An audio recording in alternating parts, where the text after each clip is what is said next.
വസു ചന്ദനം. രചന ഷംസീന ഫിറോസ്. അവതരണം ഷാഹുൽ മലയിൽ. എഡിറ്റിംഗ് ഫൈസൽ സി എന്ന് ഊഞ്ഞേരി. സണ്ണിയുടെ കോൾ വന്നപ്പോൾ ബാൽക്കണിയിലേക്ക് നിന്നാണ് ശരൺ. സാധാരണ പതിവില്ലാത്ത സമയമാണത്. രാത്രിയിലാണ് മിക്കപ്പോഴും സണ്ണി വിളിക്കുക, അല്ലെങ്കിൽ താൻ അങ്ങോട്ട് വിളിക്കുക. ഇനി തെരേസാനിക്ക് എന്തെങ്കിലും എന്ന ആദ്യോടെയാണ് ശരൺ കോൾ അറ്റൻഡ് ചെയ്ത് തന്നെ. എന്നാൽ പതിവ് സുഖവിവരാന്വേഷണങ്ങൾക്കൊടുവിൽ സണ്ണി പറഞ്ഞ കാര്യം ശരണിനെ പാടെ തളർത്തിക്കളഞ്ഞു. മറുപുറത്ത് സണ്ണിയുടെ കോള് ഡിസ്കണക്റ്റ് ആയിട്ടും ശരൺ ഏറെ നേരം ആ നിൽപ്പ് തുടർന്നു. അമേരിക്കയ്ക്ക് പോകുന്നതിന് മുന്നേയായി ചിഞ്ചു മെസ്സേജ് ചെയ്തിരുന്നു. അതിനുശേഷവും 3-4 വട്ടമായി ചാറ്റിൽ വന്നിരുന്നു. അധികമൊന്നുമില്ലെങ്കിലും സുഖവിവരങ്ങളും നാട്ടിലെ വിവരങ്ങളും എല്ലാം ഷെയർ ചെയ്യുമായിരുന്നു. എന്നിട്ട് അവൾ ഒരിക്കലും ഇതേക്കുറിച്ച് പറഞ്ഞിട്ടില്ല. ശരണിന് ചിഞ്ചുവിനെ ഓർക്കിയ തന്നെ വല്ലാത്ത വേദന തോന്നി. ഹൃദയം വർദ്ധിച്ചു മിടിക്കുന്ന പോലെ, ചിഞ്ചുവിനെ ഒന്ന് കാണണമെന്ന പോലെ. അവനുടനെ തന്നെ വാട്സാപ്പ് ഓപ്പൺ ചെയ്ത് ചിഞ്ചുവിന്റെ നമ്പറിലേക്ക് ഒരു ഹായ് അയച്ചു. ലൈനിലുണ്ടായിരുന്നു അവൾ. ഉടനെ വന്നു. ഹലോ ശരൺ എന്ന മറുപടി. ശരൺ ആദ്യം തന്നെ ടെക്സ്റ്റ് ചെയ്ത് എന്നാണ് നാട്ടിലേക്കെന്നാണ്. ഇപ്പൊ നാട്ടിലാണ്. ചിഞ്ചുവിന്റെ റിപ്ലൈയും വന്നു. അതിപ്പോ ശരണിന് അതിശയം തോന്നി. നാട്ടിൽ പോകുന്ന വിവരം അവൾ പറഞ്ഞതില്ല. അതൊന്നുമില്ല, തീരുമാനിച്ചിരുന്നില്ല. വല്യമ്മച്ചിയുടെ ആണ്ടാണ്. ഇവിടെ എല്ലാവരും നിർബന്ധം പറഞ്ഞപ്പോ വരാതിരിക്കാൻ കഴിഞ്ഞില്ല. അങ്ങനെ പെട്ടെന്ന് പോന്നതാ. ഇന്നലെ വൈകുന്നേരം എത്തിയത്. ഒരാഴ്ചക്കുള്ളിൽ മടങ്ങും കേട്ടോ. വീണ്ടും വന്നു ചിഞ്ചുവിന്റെ റിപ്ലൈ. പോകാൻ തിരക്കുന്നത്? ശരൺ വീണ്ടും തിരക്കി. ചിഞ്ചു എന്തെങ്കിലും പറയുന്നുണ്ടോ എന്നറിയാം. പപ്പ തനിച്ചല്ലേ, ഇനി പപ്പയെ തനിച്ചാക്കില്ലെന്ന് ഞാൻ വാക്കുകൊടുത്തിട്ടുണ്ട്. ചിരിയോടെയുള്ള മറുപടി. ശരണിന് വല്ലാത്ത ഒരു നീറ്റൽ അനുഭവപ്പെട്ടു. ചിഞ്ചുവിനെ ഇനിയൊന്ന് കാണാതെ വയ്യെന്ന് തോന്നിയവന്. ഓക്കെ, പിന്നീട് കാണാം എന്ന് പറഞ്ഞ് ശരൺ വാട്സാപ്പ് ക്ലോസ് ചെയ്തു. പതിവിന് വിപരീതമായി അന്ന് അത്താഴം പോലും ഇറങ്ങിയില്ല ശരണിന്. വെറുതെ പ്ലേറ്റിൽ നുള്ളിപ്പെറുക്കിയിരുന്നു. സാധാരണ എന്തൊക്കെയുണ്ടെങ്കിലും അത്താഴം മുടക്കാത്തവനാണ്. എന്തു വന്നാലും അതവൻ മുന്നിലിരിക്കുന്ന അന്നത്തിനോട് കാണിക്കാറില്ല. ഒന്നിച്ചിരിക്കുന്നവർക്കൊപ്പം സന്തോഷത്തോടെ വയറ് നിറച്ച് തൃപ്തിയോടെ കഴിച്ച് എഴുന്നേൽക്കും. പക്ഷേ ഇന്ന് എത്ര ശ്രമിച്ചിട്ടും ശരണിനൊരു വറ്റിറക്കാൻ കഴിഞ്ഞില്ല. അത്രമേലൊരു ആകുലത അവനിൽ നിറഞ്ഞിരുന്നു. പ്ലേറ്റ് നീക്കി വെച്ച് അവൻ കൈ കഴുകി തിടുക്കത്തിൽ മുറിയിലേക്ക് നടന്നു. അതിരാവിലെ കോളിംഗ് ബെൽ മുഴങ്ങുന്ന ശബ്ദം കേട്ടാണ് രാധിക എഴുന്നേറ്റ് വന്ന് ഫ്രണ്ട് ഡോർ തുറക്കുന്നത്. നീയോ? നീ എന്താണ് ചെറുക്ക, ഒരു മുന്നറിയിപ്പില്ലാതെ? മുന്നിൽ ഒരു ചെറു ചിരിയോടെ നിൽക്കുന്ന ശരണിനെ കണ്ട് പാർവതി അതിശയപ്പെട്ടു. എപ്പോഴും മുന്നറിയിപ്പ് നൽകി വരാൻ ഞാനെന്താ സുനാമിയെ കൊടുങ്കാറ്റോ മറ്റോ ആണോ? ശരൺ രാധിയെ കൂർപ്പിച്ച് നോക്കി. പോടാ അവിടുന്ന്, വരുന്ന വിവരമൊന്നും പറഞ്ഞില്ലല്ലോ നീ എന്നല്ല, ആരും പറഞ്ഞില്ല. രാത്രിയും കൂടെ രവിയേട്ടൻ വിളിച്ചു വെച്ചതാ. രാധിക പറയുന്നുണ്ട്. അതൊക്കെ ആങ്ങളയോട് പോയി ചോദിക്ക്. അല്പം മാറി നിന്നിരുന്നെങ്കിൽ ഞാൻ അകത്തേക്ക് കയറാമായിരുന്നു. ഇവന്റെ ഒരു കാര്യം, ഇപ്പോഴൊരു പക്വതയില്ലാതെ നടക്കുകയാണോ നീ? ഈ അടുത്ത് പോയല്ലേ ഉള്ളൂ നീ. ശരത്തിനും സരികയ്ക്കും ഇപ്പം മുന്നത്തെ പോലെ ബിസിനസ് കാര്യങ്ങൾ അത്ര കണ്ട് ശ്രദ്ധയെടുത്താൻ പറ്റില്ലെന്ന് നിന്റെ അച്ഛൻ പറഞ്ഞു. എപ്പോഴും കുഞ്ഞുങ്ങളുടെ കാര്യങ്ങളായിട്ട് തിരക്കിലാണെന്ന്. ഇപ്പൊ നിനക്ക് അവിടെ നിൽക്കായിരുന്നില്ലേ ശരൺ? ഏട്ടനത് വലിയ ഹെൽപ്പാവുമായിരുന്നില്ലേ? ശരൺ അകത്തേക്കായിരുന്നതിന് പുറകെയായി രാധിക വാതിൽ ചാരി വെച്ചു. അപ്പൊ ഞാൻ പോകുമ്പോ കണ്ണു നിറച്ചും പോയ വഴിയെ പോയേക്കരുതെന്ന് പറഞ്ഞൊക്കെ ചുമ്മാതെയാണല്ലേ? നല്ല ആളാ കേട്ടോ. ഇപ്പോഴല്ലേ എല്ലാവരുടെയും മനസ്സിലിപ്പൊക്കെ മനസ്സിലാവുന്നു. പോടാ, നീ ഇവിടെ ഉണ്ടാകുന്നില്ല എനിക്ക് സന്തോഷമല്ലേ ഉള്ളൂ. അപ്പോഴേക്കും ഫീലായോ? ഞാൻ വെറുതെ പറയില്ല ആന്റി. എവിടെ പുരുഷപ്പടകളൊക്കെ ആരും എണീറ്റില്ലേ? ശരൺ മൊത്തത്തിൽ വീക്ഷിച്ചു. വാസു എണീറ്റയാണ് ജോഗിങ്ങിന് പോവാൻ. വിശ്വേട്ടന് പിന്നെ സമയാവുന്നേ ഉള്ളൂ. വരുൺ പിന്നെ നിന്റെ ബാക്കിയാണല്ലോ. അവനെ ഇപ്പോഴൊന്നും നോക്കണ്ട. നിനക്ക് ചായ എടുക്കട്ടെ? ഞാൻ അല്പം കഴിഞ്ഞ് മതി, ഞാൻ ഫ്രഷ് ആയിട്ട് വരാം. ശരൺ സ്റ്റെയർ കയറി. പറഞ്ഞ പോലെ വാസു ജോഗിങ്ങിന് പോകാൻ തയ്യാറായി മുറിയിൽ നിന്ന് പുറത്തേക്ക് വരികയായിരുന്നു. ശരണിനെ കണ്ട് വാസു അമ്പരുന്നു. ഇതിപ്പോ വിളിച്ചപ്പോ പോലൊന്നും പറഞ്ഞില്ലല്ലോ. എന്തുപറ്റി? തിരക്കിട്ടൊരു വരവ്. ഇനി എങ്ങനെയാ നിന്നെ ഒന്ന് അങ്കിൾ വീണ്ടും അങ്ങോട്ട് കയറ്റുക? ഞാനതാണ് ഓർക്കുന്നത്. നാടി വന്നാൽ പിന്നെ നീ ഇവിടെ അള്ളിപ്പിടിച്ച പോലെയാ. പോവാൻ നിന്റെ മനസ്സ് അനുവദിക്കാറില്ലല്ലോ. വസു ചിരിക്കുന്നുണ്ട്. ശരൺ ആ ചിരിയിൽ പങ്കുചേർന്നു. എന്നാലും ശരൺ എന്തോ ഒരു ടെൻഷൻ അനുഭവിക്കുന്നതായി തോന്നി വസുവിന്. ആ മുഖത്ത് പതിവ് ഉത്സാഹമില്ലായിരുന്നു. എന്തു പറ്റിയടാ? വസു അലിയോടെ തിരക്കി. നീ പോയി വാ, എനിക്ക് അല്പം സംസാരിക്കണം നിന്നോട്. ശരൺ പറഞ്ഞു. ഞാൻ പോകുന്നില്ല, നീ വേഗം ചെന്ന് ഫ്രഷായി വാ. ശരണിന്റെ മുറിയിലേക്ക് പറഞ്ഞയച്ചതിന് പുറകെ ഒഴിഞ്ഞിടക്കുന്ന ആളിന്റെ ഒരറ്റത്തായിരിക്കുന്ന ട്രെഡ്മില്ലിലേക്ക് കയറി വസു. കോട്ടയത്തേക്കുള്ള യാത്രയിലായിരുന്നു വസുവും ശരണും. 2 കാര്യങ്ങളാണുള്ളത്. ഒന്ന്, വയ്യാതെ കിടക്കുന്ന തെരേസയെ സന്ദർശിക്കുക എന്നത്. സണ്ണിയുടെ തറവാട് വീടിനടുത്താണ് ചിഞ്ചുവിൻ്റെ എന്ന് പണ്ട് ചിഞ്ചു പറഞ്ഞൊരു ഓർമ്മയുണ്ടായിരുന്നു വസുവിനും ശരണിനും. മടങ്ങുമ്പോൾ അവിടെയൊന്ന് കയറണം. എബ്രാമിനെയും ചിഞ്ചുവിനെയും കാണണം. അതായിരുന്നു 2ാമത്തെ കാര്യം. ചിഞ്ചുവിന്റെ അസുഖവിവരം അറിഞ്ഞതു മുതൽ വസുവും ശരണിനെ പോലെ വല്ലാത്തൊരു മനോവിഷമത്തിലായിരുന്നു. എബ്രാമും ചിഞ്ചു ഒരിക്കൽ പോലും അതേക്കുറിച്ച് തങ്ങളെ അറിയിച്ചില്ലെന്നുമായിരുന്നു അവരെ കൂടുതൽ വേദനിപ്പിച്ച് കളഞ്ഞത്. തെരേസ 2.5 വർഷക്കാലമായി കിടപ്പിലാണ്. സാന്ദ്രയുടെ മരണത്തോടെ തളർന്നുപോയതാണ്, മാനസികമായും ശാരീരികമായും. നന്നേ മെലിഞ്ഞ്, കൈകാലുകൾ ശോഷിച്ച്, മുടിയിഴകൾ നരച്ചു, നിറമങ്ങി, അസ്ഥികൂടം പോലൊരു രൂപം. അങ്ങനെയായി തീർന്നിരുന്നു തെരേസ. തെരേസയുടെ അപ്പനും സഹോദരങ്ങളും അവരുടെ ഭാര്യമാരും മക്കളുമാണ് അവിടെ താമസം. ഇപ്പോൾ സണ്ണിയും. തെരേസയുടെ അപ്പൻ ലൂസിഫർ നന്നേ തളർന്നു. അതുപോലെ ഒരു അവസ്ഥയിൽ തന്നെയായിരുന്നു. കുടുംബത്തിൽ അടിക്കടി ഉണ്ടായ ദുരന്തങ്ങൾ ഏവരെയും വേദനയുടെ പടുകുഴിയിലേക്ക് തള്ളിയിരുന്നു. വസുവിനെയും ശരണിനെയും കണ്ട് സണ്ണിക്ക് കണ്ണു മനസ്സ് നിറഞ്ഞു. ശരൺ എപ്പോൾ വന്നെന്ന ചോദ്യം പോലും സണ്ണി മറന്നുപോയിരുന്നു. തെരേസയുടെ അരികിൽ അല്പനേരം ഇരുന്ന് ഓരോന്നൊക്കെ സംസാരിച്ച് വസുവും ശരണും. കണ്ണുനീർ ചെന്നൈയിലൂടെ ഒഴുകിയിറങ്ങിയതല്ലാതെ മറ്റു മറുപടികളൊന്നും തെരേസയിൽ നിന്നും ഉണ്ടായില്ല. അമ്മച്ചി ഇപ്പൊ സംസാരിക്കാറില്ല, സണ്ണി പറഞ്ഞു അങ്ങേയറ്റം വേദനയോടെ. ആകെയുള്ളത് അമ്മച്ചിയാണോ? ഇനി ഈ ഒരു നഷ്ടം കൂടി താങ്ങില്ലെന്ന പോൽ അത്രമേൽ തളർന്നായിരുന്നു സണ്ണിയുടെ നിൽപ്പ്. ശരൺ അരികിൽ ചെന്ന് സണ്ണിയുടെ തോളിൽ കയ്യമർത്തി സണ്ണിയെ സമാധാനിപ്പിക്കും പോലെ. അന്നേരം വസു ഒന്ന് ചേർത്ത് നിർത്തി സണ്ണി. അത് കൊതിച്ചെന്ന പോൽ സണ്ണി വസുവിനെ മുറുകെ പുണർന്നു. സണ്ണിയുടെ കണ്ണുനീർ വസുവിന്റെ ചുമൽ നനച്ച് താഴേക്ക് ഒഴുകി. എബ്രഹാം സാറിന്റെ വീട് എവിടെയാ? ഇവിടെ അടുത്ത് തന്നെയല്ലേ? ഞങ്ങൾ അവിടേക്ക് പോകുന്നുണ്ട്, നീ വരുന്നുണ്ടോ? യാത്ര പറഞ്ഞിറങ്ങാൻ നേരം ശരൺ സണ്ണിയോട് തിരക്കി. ആദ്യമൊന്ന് മടിച്ചുവെങ്കിലും ചിഞ്ചുവിനെ കാണാൻ ഉള്ളിലുള്ള ആഗ്രഹം വളരെ വലുതായതിനാൽ സണ്ണിയെ അവർക്കൊപ്പം ഇറങ്ങി.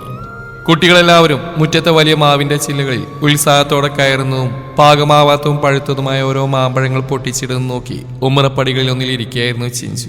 പരിചിതമില്ലാത്തൊരു കാർ ഗേറ്റ് കടന്ന വലിയ മുറ്റത്ത് വന്ന് നിന്നപ്പോൾ ചിഞ്ചു സംശയത്തോടെ എഴുന്നേറ്റു. സ്റ്റെല്ലാൻഡിയുടെ വീട്ടിൽ നിന്ന് ആരെങ്കിലും ആയിരിക്കുമെന്ന് അവൾ ഊഹിക്കുമ്പോഴേക്കും 3 പേരും കാറിൽ നിന്ന് ഇറങ്ങിയിരുന്നു. ചിഞ്ചുവിന്റെ മിഴികളൊന്ന് വിടർന്നു. ആശ്ചര്യം, ആഹ്ലാദം, എവിടെയോ ഒരു നോവ്, അങ്ങനെ സമ്മിശ്രമായി ഓരോ ഭാവങ്ങൾ തെളിഞ്ഞു അവളിൽ. ഇതെന്തൊരു മുന്നറിയിപ്പും കൂടാതെ. തുടക്കത്തിൽ ആശ്ചര്യം ഒന്ന് ഒതുങ്ങി വന്നപ്പോൾ ചിഞ്ചു മുറ്റത്തേക്ക് ഇറങ്ങിച്ചെന്നു. തെരേസാനെ കാണാമെന്ന. അപ്പൊ ഇവിടെ ഒന്ന് കയറിയിട്ട് പോവാന്ന് ഓർത്തു. ശരൺ പറഞ്ഞു നീ വന്നിട്ടുണ്ടെന്ന്. വസു പറഞ്ഞു വാ ആദ്യം കയറും, പപ്പ അകത്തുണ്ട്. മോവരെയും ക്ഷണിച്ച് ചിഞ്ചു മുന്നേ നടന്നു. ആഹാ, ആരൊക്കെയായത്? ഹാളിലെ സെറ്റിൽ നിന്ന് ഫോണിൽ എന്തോ നോക്കിയായിരുന്ന എബ്രാം അവരെ കണ്ട് തിടക്കത്തിൽ എണീറ്റു. ഇരിക്കൂ. എബ്രാമിന് വളരെയധികം സന്തോഷം തോന്നുന്നുണ്ടായിരുന്നു. ഞാൻ കുടിക്കാനെടുക്കാം. ചിഞ്ചു കിച്ചണിലേക്ക് നടന്നു. അപ്പോഴേക്ക് എബ്രാമിന്റെ അഞ്ചൻ ഏണസ്റ്റിന്റെ ഭാര്യ സ്റ്റെല്ല ടെറസിൽ നിന്ന് ഉണങ്ങിയ തുണികളുമായി താഴേക്ക് വന്നിരുന്നു. സണിയെ നേരത്തെ അറിയാമെങ്കിലും എബ്രാം സ്റ്റെല്ലയ്ക്ക് മൂവരെയും പരിചയപ്പെടുത്തി. സണിയോട് വിശേഷങ്ങൾ തിരക്കുന്നതിനൊപ്പം അഭിജിത്തമേതും കൂടാതെ സ്റ്റെല്ല വസുവിനോടും ശരണിനോടും വിശേഷങ്ങൾ ചോദിച്ചറിഞ്ഞു. മുമ്പ് ചിഞ്ചുവിന്റെ സംസാരത്തിൽ ചന്ദനയോളം തന്നെ നിറഞ്ഞു നിന്നിരുന്നവരാണ് അവർ 3 പേരുമെന്ന് സ്റ്റെല്ല അപ്പോൾ ഓർത്തു. ഞാൻ എടുത്തോളാം, നീ ചെല്ലി, നിന്റെ ഫ്രണ്ട്സ് അല്ലേ? നിന്നെ കാണാൻ ഇത്രയും ദൂരം വന്നപ്പോൾ നീ ഇങ്ങനെ അടുക്കളയിൽ നിൽക്കുകയാണോ വേണ്ടത്? പൊക്കോ. അടുക്കളയിലേക്ക് വന്ന സ്റ്റെല്ല ചിഞ്ചുവിന്റെ മുൻവശത്തേക്ക് പറഞ്ഞയച്ചു. ചിഞ്ചു ചെല്ലുമ്പോൾ അവരാരും ഹാളിലില്ലായിരുന്നു. മുറ്റത്ത് ഓരോരുത്തായി നിന്ന് സംസാരിക്കുന്ന കണ്ടു. ചിഞ്ചു അരികിലേക്ക് ചെല്ലുമ്പോൾ സംസാരം അവസാനിപ്പിക്കുകയും ചെയ്തു. ആരുടെ മുഖത്തും അത്ര കണ്ട് തെളിച്ചമില്ല. ആ സംസാരം എന്തിനെക്കുറിച്ചായിരുന്നെന്ന് ചിഞ്ചുവിന് ഊഹിക്കാവുന്നേ ഉണ്ടായിരുന്നുള്ളൂ. ചിഞ്ചുവിനെ കാണും തോറും മൂവർക്ക് ഒരുപോലെ വേദന തോന്നി. അത്രമേൽ ക്ഷീണിച്ച അവശയായിരുന്നവൾ, ഒരിക്കൽ ചെയ്തുപോയ തെറ്റിനെ ഓർത്ത് ഇന്നും നീറുന്നവൾ, ആ ഓർമ്മയിൽ ഉരുകുന്നവൾ. അസുഖവിവരം എത്രയോ മുമ്പേ അറിഞ്ഞിട്ടും അത് ദൈവം നൽകിയ ശിക്ഷയാണെന്ന് വിശ്വസിച്ച് മരണത്തെ പുൽകാൻ കാത്തിരുന്നവൾ. വസുവിന് വല്ലാതെ നെഞ്ചുവിങ്ങി. സാന്ദ്രയെ നഷ്ടമായിരിക്കുന്നു, ഇനി ഇവളെ കൂടെ. അങ്ങനെ ഓർക്കാൻ കൂടി കഴിഞ്ഞില്ല വസുവിന്. ഇത്ര കണ്ട് ഓരോരുത്തരുടെയും ജീവിതം മാറി മറിയുവാൻ അത്രമേൽ എന്ത് ചെയ്തിരുന്നു ഓരോ പേരും. കണ്ണുകൾ നിറയുമെന്നായതും വസു വേഗത്തിൽ മുഖം ചരിച്ച് നിന്നു. സ്റ്റെല്ല ഒരു ട്രേയിൽ 5 ഗ്ലാസുകളുമായി പൈനാപ്പിൾ ജ്യൂസുമായി വന്നു. ഡിന്നറിനുണ്ടാവില്ല അല്ലേ? ഓരോരുത്തരും ഗ്ലാസ് എടുക്കുന്നതിനിടയിൽ സ്റ്റെല്ല പുഞ്ചിരിയോടെ തിരക്കി. ഇല്ല, ഞങ്ങളിപ്പോൾ ഇറങ്ങുവാ, വസു പറഞ്ഞു. തിരക്കെന്താണ്? ആദ്യമായിട്ട് വന്നിട്ട്. ചിഞ്ചു നീ പറ, ഇന്നത്തെ ഡിന്നർ ഇവിടെ ആക്കാന്ന്. സ്റ്റെല്ല വീണ്ടും പറഞ്ഞു. ചിഞ്ചു മോവരെയും നോക്കി. നീ നോക്കിയിട്ട് കാര്യമില്ല, അവരിറങ്ങാൻ നിൽക്കുക. ഇവിടുന്ന് കുറെ ദൂരമില്ലേ സ്റ്റെല്ല? എബ്രാം ചിഞ്ചുവിനോട് പറഞ്ഞ സ്റ്റെല്ലയിലേക്ക് തിരിഞ്ഞു. അതെ, നേരത്തെ ഇറങ്ങി അത്രയും ട്രാഫിക് കുറഞ്ഞിട്ടു. രാത്രിയായ തിരക്കാണ് ഹൈവേയിൽ. ഞങ്ങൾ സണ്ണിയുടെ വീട്ടിലേക്ക് വന്നാ. പോകുന്ന വഴിയപ്പോ ചിഞ്ചു ഇവിടെ ഉണ്ടെന്ന് അറിഞ്ഞപ്പോൾ കയറിയിട്ട് പോവാന്ന് കരുതി. ശരൺ വ്യക്തമാക്കി. സ്റ്റെല്ലക്ക് അത് മനസ്സിലാവുമായിരുന്നു. എന്നാ പിന്നെ ഇച്ചായ വന്നതിന് ശേഷം പോവാം, ടൗണിൽ പോയിരിക്കാം, ഇപ്പം ഇങ്ങെത്തും, സ്റ്റെല്ല പറഞ്ഞു. അതിന് സമ്മതം നൽകി മൂവരും. സ്റ്റെല്ല ഗ്ലാസുകളുമായി അകത്തേക്ക് പോയപ്പോൾ എബ്രാം ഏണസ്റ്റിന്റെ നമ്പർ കോളിലിട്ട് അല്പം മാറി നിന്നു. ശരണിന്റെ ശ്രദ്ധയപ്പോൾ മാവിലേറി തങ്ങളെ വിചിത്ര ജീവികളെ പോലെ നോക്കുന്ന പിള്ളേരിലേക്ക് തെന്നി. അവനൊരു ചിരിയോടെ അങ്ങോട്ടേക്ക് നടന്നു. ചിഞ്ചുവും സണ്ണിയും വസുവും ബാക്കിയായി. സണ്ണിക്ക് വല്ലാത്തൊരു മനോഭാവം. കോൾ ചെയ്യാനുണ്ടെന്ന വ്യാജേന പോക്കറ്റിൽ നിന്ന് ഫോൺ എടുത്ത് സണ്ണിയും മറ്റൊരു വശത്തേക്ക് നീങ്ങി. അത്രമേൽ ചിഞ്ചുവിന് മുമ്പിൽ നിൽക്കാൻ സാധിക്കുന്നില്ലായിരുന്നു അവന്. ഉള്ളിലെ കുറ്റബോധം 10 മടങ്ങ് ശക്തിയോടെ തലവെക്കുന്നു. അത് തന്നെ കാർന്ന് തിന്നുന്നു. ചിഞ്ചു ഇന്ന് ഈ അവസ്ഥയിലെത്താൻ കാരണക്കാരൻ താൻ ഒറ്റയൊരുത്തനാണെന്ന് വീണ്ടും വീണ്ടും സണ്ണിയുടെ മനസ്സ് ഉറക്കെ പറഞ്ഞുകൊണ്ടിരിക്കുകയാണ്. എന്തു പറ്റിയടി നിനക്ക്? എന്തുണ്ടെങ്കിലും ഒന്ന് അറിയിക്കായിരുന്നില്ലേ? അത്രമേൽ അന്യരാണോ ഞങ്ങള്? വസു വേദനയോടെ തിരക്കി. അതിൽ അളവറ്റ സ്നേഹവും കലർന്നിരുന്നു. അതൊന്നും മതിയായിരുന്നു അവൾക്ക്. അത്ര നേരം ഒതുക്കി നിർത്തിയ കണ്ണുനീർ അതിന്റെ അതിർത്തികൾ ഭേദിച്ച് പുറത്തേക്ക് ഒഴുകി. ഒന്നുമില്ല നിനക്ക്. അങ്ങനെ ഒന്നിനും നിന്നെ ഞങ്ങൾ വിട്ടുകൊടുക്കുകയില്ല. വസു അവളെ തന്നോട് ചേർത്ത് പിടിച്ചു. നിറഞ്ഞ വാത്സല്യത്തോടെ കരുതലോടെ നെറുകയിൽ തലോടി. കുറച്ചകലിന്നു ആ കാഴ്ച കണ്ട എബ്രഹാമിന്റെ കണ്ണുകളൊന്നും നനഞ്ഞു. ചന്ദനക്കൊന്നും അറിയില്ലേ? വസു ചോദിച്ചു. ചിഞ്ചു ഇല്ലെന്ന് ശിരസേൽപ്പിച്ചു. ചന്ദന സംസാരിച്ചില്ലേ നിന്നോട്? പിണക്കാണോ രണ്ടാളും? സംസാരിച്ചിരുന്നു പോകുന്നതിന് മുന്നേ. അതിനുശേഷം 2-3 വട്ടമായിട്ട് ഫോൺ കോളിലൂടെ. നാട്ടിലേക്ക് വരുന്നതിന് മുമ്പേ പാറുമ്മയോട് പറഞ്ഞിരുന്നു വരുന്നുണ്ടെന്ന്. ഞാനിപ്പോൾ നാട്ടിലാണെന്ന് ചന്തുവിനെ അറിയായിരിക്കും. മറ്റൊന്നും അറിയില്ല അവിടെ ആർക്കും. ചന്തു ഒന്നും അറിയരുത്, ചിഞ്ചു പറഞ്ഞു. ആ സ്വരത്തിൽ അപേക്ഷ നിറഞ്ഞിരിക്കുന്നതായി തോന്നി വസുവിന്. ഇല്ല, ഞാനായിട്ട് പറയില്ല. വസു അവൾക്ക് വാക്ക് നൽകി. മെഡിസിനേക്കാൾ കൂടുതലായിട്ട് വേണ്ട മെന്റൽ സ്ട്രെങ്ത് ആണ്. പൊരുതുമെന്നൊരു വിശ്വാസം, തോറ്റുകൊടുക്കില്ലെന്ന വാശി, അത് കൈവിടരുത്. മനസ്സെപ്പോഴും റിലാക്സ് ആയിരിക്കണം, കേട്ടല്ലോ? ഒന്നും ഓർത്ത് വേദനിക്കരുത്. വസു പറയുന്നുണ്ട്. ചിഞ്ചു സമ്മതത്തോടെ കേട്ട് നിൽക്കുന്നുണ്ട്. ശരണും വല്ലാത്ത വേദനയിലായിരുന്നു. സണ്ണിയാണ് ശരൺ അറിയിച്ചത്. കിംസിലെ ഡോക്ടർ തോമസ് മുഖേനയാ സണ്ണി അറിയുന്നത്. നീ നാട്ടിലുണ്ടെന്ന് അറിഞ്ഞപ്പോൾ ഉടനെ നാട്ടിലേക്ക് വരികയായിരുന്നു ശരൺ, നിന്നെ കാണാൻ വേണ്ടി മാത്രം. ചിഞ്ചുവിന് ഹൃദയത്തിലൊരു നോവ് ഇരച്ചു കയറി. ഒരിക്കലും ആ വിധം താൻ ശരണിനെ സ്നേഹിച്ചിട്ടില്ല. എന്നും എപ്പോഴും നല്ലൊരു സുഹൃത്താണ്. അത്ര കണ്ടൊരു സ്ഥാനം മനസ്സിലുണ്ട്, അന്നും ഇന്നും ഇനി എന്നും. അതിനൊരിക്കലും പ്രണയത്തിന്റെ മേമ്പൊടി കലരുകയില്ല, അത് ഉറപ്പാണ്. തന്നേക്കാൾ നന്നായിട്ട് അത് ശരണിനും അറിയാം. എങ്കിലും അവൻ സ്നേഹിക്കുന്നു. തിരിച്ചു കിട്ടില്ലെന്നറിഞ്ഞിട്ടും പഴയതിനേക്കാൾ ശക്തമായി സ്നേഹിക്കുന്നു.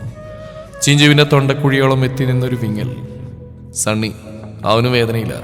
സത്യത്തിൽ എനിക്കറിയില്ല അവരിൽ ആർക്ക് വേണ്ടിയിട്ടാണ് ഞാൻ നിന്നോട് സംസാരിക്കേണ്ടതെന്നും ഇപ്പം ഇങ്ങനെ ഒരു അവസരത്തിൽ നിന്നോട് ഇതേക്കുറിച്ച് സംസാരിക്കാൻ പാടുണ്ടോ എന്നും. ശരണും സണ്ണിയും രണ്ടുപേരുടെയും വേദനയുടെ കാരണങ്ങളും അതിൻ്റെ ആഴവും മാറ്റമുണ്ടെങ്കിലും അത് രണ്ടും നിനക്ക് വേണ്ടിയാണ്, നിന്നെ ഓർത്താണ്.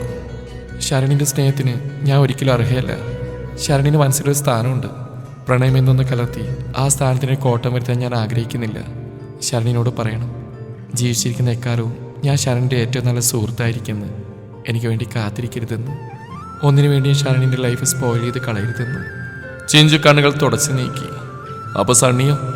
എന്തുകൊണ്ടാ നിന്റെ പ്രണയം സണ്ണിയാണെന്ന് നീ എന്നോടും ശരണിനോടും പറയാതിരുന്നു? ഞാൻ എത്രയോളം ചോദിച്ചിരുന്നു അതേക്കുറിച്ച്. ഒരു സൂചനയെങ്കിലും നൽകിയിരുന്നെങ്കിൽ. കഴിഞ്ഞു പോയത് ഓർക്കുന്നതിൽ ഇനി കാര്യമില്ലെന്നറിഞ്ഞിട്ടും വസു ആ വിഷയത്തിൽ അപ്പോഴെന്ന പോലെ വിഷമിച്ചു. എന്നാൽ സണ്ണിയുടെ സ്നേഹം എനിക്ക് നേടിത്തരാൻ കഴിയായിരുന്നു നിങ്ങൾക്ക്? തുടക്കത്തിൽ തന്നെ തിരസ്കരിക്കപ്പെട്ടവളാണ് ഞാൻ. ആ മനസ്സിൽ എന്നോട് അല്പം പോലും ഇഷ്ടമില്ലായിരുന്നു. ആദ്യമേ വിദ്വേഷമില്ലാതെ മറ്റൊന്നും. ചിഞ്ചുവിൻ്റെ സ്വരമൊന്നും ഇടറി. ഇപ്പം എൻ്റെ മനസ്സിൽ അങ്ങനെയൊന്നുമില്ല. സണ്ണിയോട് സ്നേഹമില്ല, ദേഷ്യമില്ല, ശൂന്യത മാത്രമാണ് അവിടെ. എങ്കിലും ഇടയ്ക്കൊക്കെ ഞാൻ ഓർമ്മകളിൽ വേദനിക്കാറുണ്ട്. അല്ലെങ്കിലും ആർക്കാണ് ആദ്യ പ്രണയം മറക്കാൻ കഴിയുക? അത് നഷ്ടപ്രണയമാകുമ്പോൾ അതിങ്ങനെ നമ്മൾ നോവിച്ചുകൊണ്ടേയിരിക്കും. അത്രമേലൊരു നീറ്റലോടെ ചിഞ്ചുവിൽ നിന്നൊരു വരണ്ട പുഞ്ചിരി പൊഴിഞ്ഞു. സണ്ണിക്ക് വേണ്ടി ഞാൻ നിന്നോട് സംസാരിക്കാൻ പാടില്ല. എങ്കിലും സണ്ണി ഇപ്പോൾ വല്ലാതെ ഒറ്റപ്പെട്ടു പോയി. ആരുമില്ല അവന്. അതുകൊണ്ടാണ് മനസ്സിൻ്റെ ഒരു പാതി അവനോട് അകന്നു നിന്നപ്പോൾ മറുപാതി അവനെ ചേർത്ത് താൻ ഷടിച്ചത്. അവനെ ഈ വിധം വേദനിച്ച് കാണാൻ വയ്യ. ഒറ്റപ്പെടലിൻ്റെ വേദന അത് വളരെ വലുതാണ് ചിഞ്ചു. എല്ലാവരും ഉണ്ടായിരുന്നിട്ടും അന്ന് ഞാനും അനുഭവിച്ചിരുന്നു അങ്ങനെയൊന്ന്. വസു പറഞ്ഞു. ചിഞ്ചു മൗനത്തെ കൂട്ടുപിടിച്ചു. തെരേസാനിക്ക് തീരെ വയ്യ. നീ പോകുന്നില്ല കാണാൻ? പപ്പ പറഞ്ഞറിഞ്ഞിരുന്നു ഞാൻ. ചാച്ചനും സ്റ്റെല്ലാൻഡി 2 ദിവസങ്ങൾക്ക് മുന്നേ പോയിരുന്നു അവിടെ. പപ്പയ്ക്കൊപ്പം ഒന്ന് പോയിരുന്നെന്ന് കരുതിയിരിക്കായിരുന്നു ഞാൻ. എപ്പോഴാണ് മടക്കം? മറ്റന്നാൾ വലിയമ്മച്ചിയുടെ ആണ്ട. അത് കഴിഞ്ഞ് ചന്തുവിൻ്റെ വീട്ടിൽ പോകണം. ചൊവ്വാഴ്ചയോടെ മടങ്ങും. ചിഞ്ചു പറഞ്ഞു. ഏണസ്റ്റ് വരാൻ ലേറ്റാവുന്നു, തോട്ടത്തിൽ ഇറങ്ങിയേക്കുവാന്ന് അരികിലേക്ക് വന്ന എബ്രഹാം പറഞ്ഞു. അപ്പോഴേക്കും ശരണും പുറകെയായി സണ്ണിയും വന്നു. ഹോ, എന്ത് വികൃതിയായ പിള്ളേരൊക്കെ! ഏടാന്ന് വിളിക്കുന്നു പോടാന്ന് പറയുന്ന ഇനങ്ങളാ. എവിടെ നിന്ന് ഇങ്ങനെ വികൃതി പഠിച്ചെന്ന് ചോദിച്ചപ്പോൾ എല്ലാം ചിഞ്ചു ചേച്ചി പഠിപ്പിച്ചാണെന്ന് പറഞ്ഞു. ശരൺ കളിയോടെ ചിഞ്ചുവിനെ നോക്കി. ചെറുപ്പത്തിലെ ഇവളുടെ വികൃതി വിളിച്ചു നോക്കിയാല് ഈ പിള്ളേരൊക്കെ പാവങ്ങളാ. വർഷങ്ങൾക്ക് മുമ്പേ ചിഞ്ചു ആ മുറ്റത്ത് ഓടിക്കളിച്ച് വികൃതികൾ കാണിച്ചിരുന്ന് എബ്രഹാമിന്റെ മനസ്സിൽ അപ്പോൾ എന്ന പോലെ തെളിഞ്ഞു. എന്നാ പിന്നെ ഞങ്ങൾ ഇറങ്ങട്ടെ, വസു പറഞ്ഞു. പുറകിൽ ഉമ്മറത്ത് നിൽക്കുന്ന സ്റ്റെല്ലയോട് അവർ യാത്ര പറഞ്ഞു. ഏണസ്റ്റ് വരാൻ വൈകുമെന്നതിനാൽ സ്റ്റെല്ല പിന്നീട് അവരെ നിർബന്ധിച്ചില്ല. വസു കാർ റിവേഴ്സ് എടുത്ത് നിർത്തുമ്പോഴേക്കും കുട്ടിപ്പട്ടാളങ്ങൾ ഓടി അടുത്തു വന്നിരുന്നു. പോയി ഇറങ്ങട്ടോ, ശരൺ കുഞ്ഞുങ്ങളോട് പ്രത്യേകമായി യാത്ര പറഞ്ഞു. സണ്ണി പുറകിൽ കയറി. ചിഞ്ചുവിലേക്കൊന്ന് മിഴികൾ നീണ്ടു. അവളൊന്ന് പുഞ്ചിരിച്ചു. കനൽക്കട്ട വീണെന്ന പോലെ പൊള്ളിപ്പിടയുന്ന സണ്ണിയുടെ മനസ്സിന് തെല്ലൊരു ആശ്വാസം ലഭിച്ചു. ശരൺ അപ്പോഴും കയറാൻ മടിച്ചു നിന്നു, എന്തോ ഒന്ന് തടയുന്ന പോലെ. അത്രമേൽ പ്രിയപ്പെട്ടതൊന്ന് എന്നേക്കുമായി അകന്നു പോകുന്നത് പോലെ.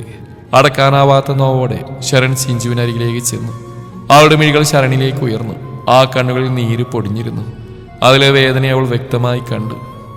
എന്നും എപ്പോഴും കൂടെ ഉണ്ടാവും. എന്തുണ്ടെങ്കിലും വിളിക്കണം, അറിയിക്കണം. ശരൺ കൈ നീട്ടി ചിഞ്ചുവിന്റെ കവിളിലൊന്ന് തഴുകി. ചിഞ്ചുവിന്റെ കണ്ണുകളിൽ നിന്ന് 2 തുള്ളി അടർന്നു. ഉവ്വെന്ന മട്ടിൽ അവൾ ശിരസ് ചലിപ്പിച്ചു. കാണാൻ കേട്ടോ, ഇനി വരുമ്പോഴേ ഇതുപോലെ തളർന്നു നിൽക്കുന്നവളെ കാണണ്ട. ആ പഴയ കുസൃതിക്കാരിയെ കണ്ടാൽ മതി. ശരൺ ഉള്ളിൽ നിറച്ച സ്നേഹത്താലെ പറഞ്ഞു. ഒരു വട്ടം കൂടെ എബ്രാഹിമിനോട് പറഞ്ഞവൻ കാറിൽ കയറി. വസു രണ്ടുപേരെയും നോക്കി ഒരിക്കൽ കൂടെ യാത്ര മുഴിഞ്ഞ് കാറ് മുന്നോട്ടിടുന്നു. കുഞ്ഞുങ്ങൾ അപ്പോൾ ശരണിനെ കൈവീശി കാണിക്കുന്നുണ്ടായിരുന്നു. കണ്ണിൽ നിന്ന് മറയുന്നവരെ എബ്രാഹിമിനരികിൽ ചിഞ്ചു അങ്ങനെ നിന്നു. എന്താണ് ചന്ദന ഒന്നും മിണ്ടാത്ത്? മറന്നുപോയോ അതോ ദേഷ്യാണോ? രാധിക ചോദിച്ചപ്പോൾ ചന്ദന ഉടനെ അല്ലെന്ന് ശിരസ് വെട്ടിച്ചു. ചന്ദനെ കാണാമെന്നായിരുന്നു ശരണു രാധികയും. ചന്ദന പോയതിന് പിറ്റേം തൊട്ടേ ചന്ദനെ കാണാൻ രാധിക ആഗ്രഹം പ്രകടിപ്പിച്ചിരുന്നുവെങ്കിലും വസു ഒരിക്കലും രാധികയെ കൊണ്ടുപോവുകയോ പോവാൻ അനുവദിക്കുകയോ ചെയ്തിരുന്നില്ല. അത് ചന്ദനെ അസ്വസ്ഥപ്പെടുത്തുമെന്ന് പറഞ്ഞ് എല്ലായ്പ്പോഴും തടയുകയായിരുന്നു പതിവ്. ചന്ദനെ ഒരു വിധത്തിലും ബുദ്ധിമുട്ടിക്കാൻ വസു ആഗ്രഹിച്ചിരുന്നില്ല. എന്നാൽ ശരൺ വന്നപ്പോൾ അവൻ ചന്ദനയെ കാണാനായി പോവാൻ ഒരുങ്ങിയിരുന്നു. ശരൺ ഇടയ്ക്കൊക്കെ ചന്ദനയുടെ വീട്ടിലേക്ക് വിളിക്കുകയും ചന്ദനയുടെ വിവരങ്ങൾ അന്വേഷിക്കുകയും ഏറ്റവും ഒടുക്കാൻ ചന്ദനയോട് അല്പം സംസാരിക്കുകയും ചെയ്യുമായിരുന്നു. വസു ഓഫീസിൽ പോയ നേരത്താണ് ഇരുവരും ചന്ദനയുടെ വീട്ടിലേക്ക് ഇറങ്ങിയത്. വസു അറിഞ്ഞാൽ ചിലപ്പോൾ സമ്മതിച്ചേക്കില്ലെന്ന് കരുതി രാധിക തന്നെയാണ് പോയി വന്നതിന് ശേഷം വസുവിനോട് പറഞ്ഞാൽ മതിയെന്ന് പറഞ്ഞത്.